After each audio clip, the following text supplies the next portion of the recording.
Ba. O, nu du draugai. Vaclavas po kairę. Kelintų gimimo prisistatykit. Prisistatykit, pons Vaclavai, jūs filmuojam. 38.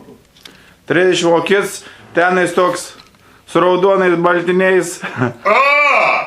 Buvęs maestro, dainininkas, šokėjas, pasaulinė garso įžymybė. Zenonas Matulevičius, bravo! Pirmą vietą Balbieriškė. O tai žydai liepė važiuoti į Balbieriškį. Lietuvos garbingiausia šventė vasario 16. Tai jie liepė, blėt, važiuoti į Balbieriškį ten paradą daryti. Nu. Tai kur logika yra? Nu, stalas nuklots vyrų, parodysiu stalą. O, visokių alų, alkoholių, litrai, oi, tualetinis popierius yra, jeigu kartais medaus yra, aliejaus, grietinės, atviruks, visko yra. Nu, pona Vaclava, mažai čia mes rodom. O, nu, papasakai, ką nors, pons Vaclavai. Ką čia pasakoti?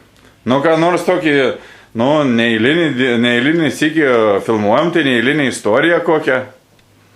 Kas va, apie moteris galite papasakoti, galite apie politiką, galite apie save, galite apie sveikatą. O kas ant širdies, gulta ir papasakokite. Kas lengviausiai eina iš, kaip sakant. Nieko ant širdies nėra dabar. Šiuo momentu. Tai papasakokite apie Turkijos mergas.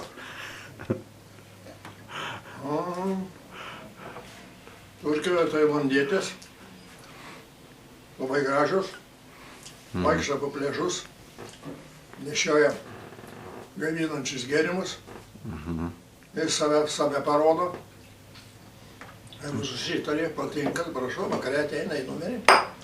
Ir daryk kaip nori. Kainą pasakykit. Kaina 360 dolcų. Eik tu! Nu va. Tai 1000 litų beveik. O tu tiek esi davęs mergai nors vienai, dėduk. Nesąmonė, aš su tokiais dalykais neprasidėjau niekada. Skambina telefoną. Jo, čia žadintuvus, viskas turėsiu eiti į savivaldybę. Gerai, gerbiamiai gerbiamusius. Ačiū labai. Nutraukiam ryšį šiandien kol kas, pratęsim kitą kartą. Gerai. Laimingai.